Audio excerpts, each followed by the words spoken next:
Vasanth TV ரசிகர்களுக்கு வணக்கம். இன்னைக்கும் நம்மளுடைய தெரிந்து கொள்வோம் நிகழ்ச்சியில தெரியாத பல விஷயங்களை தான் தெரிஞ்சுக்க போறோம்.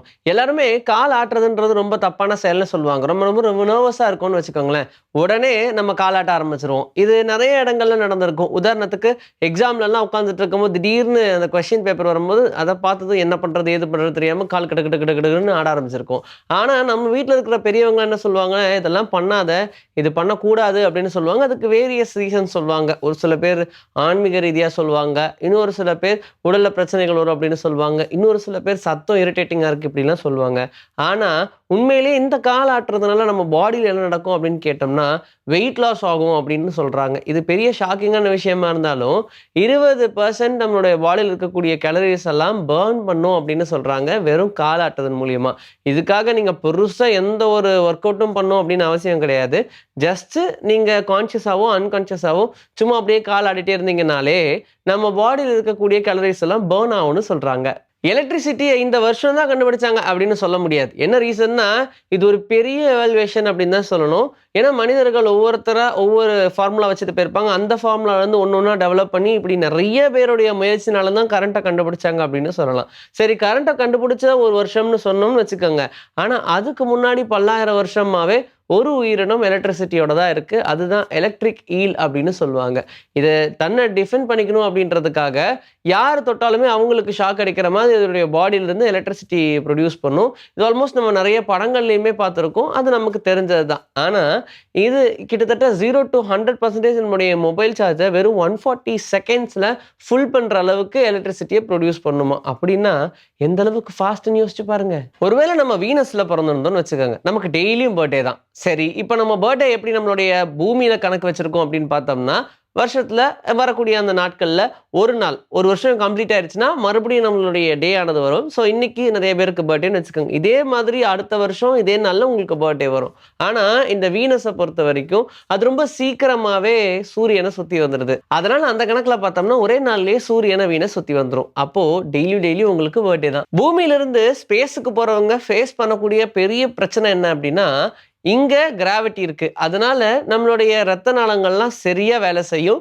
நம்மளுடைய நரம்புமே அந்த கிராவிட்டியோடைய அதாவது புவியீர்ப்பு சக்திக்கு ஏத்த மாதிரி நம்மளுடைய பிளட்ட கீழ கொண்டு போகும். அதுக்கப்புறமா நம்மளுடைய காஃப் மசில் பம்ப் பண்ணி மேல கொண்டு வரும். இது நமக்கு சுழற்சியா நடந்துட்டு இருக்கு. ஆனா ஸ்பேஸ்க்கு போறவங்களுக்கு அந்த கிராவிட்டின்ற ஒரு விஷயமே இருக்காது.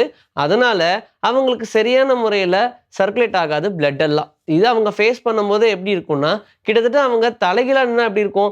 அந்த மாரி தான் அவங்க ஃபேஸே பண்ணுவாங்க. பட் இந்த பிரச்சனைகள்லாம் நெறைய வருது அப்படின்றனால, இதுக்காகவே ஒரு சூட்ட கண்டுபிடிச்சாங்க. கிட்டத்தட்ட இது ஒரு பிளாங்கெட் மாரி இருக்கும். அதுக்குள்ள போய் உட்கார்ந்துட்டோம் அப்படின்னா, பூமி என்ன நமக்கு எவ்வளோ ப்ரொடியூஸ் பண்ணுதோ கிராவிட்டிய, அதே அளவுக்கு அந்த சூட்ட அவங்களுக்கு ப்ரொடியூஸ் பண்ணும்னு சொல்றாங்க. பட் இத வந்து உள்ள வச்சுட்டாங்க அப்படின்னா, வேற எந்த வேலையும் அவங்களால செய்ய முடியறதில்ல. அப்படியே செஞ்சாலும் கொஞ்சம் கஷ்டமா இருக்கு.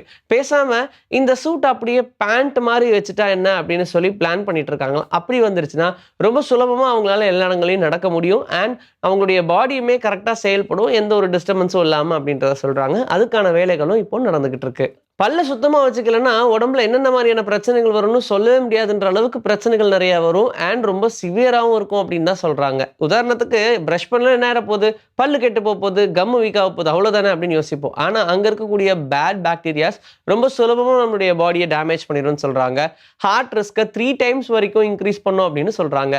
மரங்கள்லாம் இந்த உலகத்துல வர்றதுக்கு முன்னாடி, எப்பா மரங்கள் வர்றதுக்கு முன்னாடினா எவ்வளோ பழசு அப்படின்னு யோசிக்கலாம். அதாவது இப்ப எப்படி நம்ம ரொம்ப ரேரா மஷ்ரூம்ஸ் பார்க்குறோம்.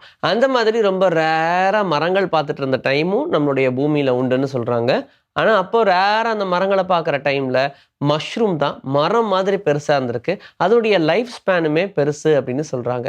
குஷனாவே யூஸ் பண்ணலான்ற மாதிரி இந்த மஷ்ரூம்ல ஏறி படுக்கவே செய்யலான்ற அளவுக்கு பயங்கர ஃப்ளஃபியா இருக்கும் அப்படின்னும் சொல்றாங்க. கிட்டத்தட்ட 20 அடி உயரம் வரைக்குமே அந்த மஷ்ரூம்ஸ் எல்லாம் வளரும் அப்படின்னு சொல்றாங்க.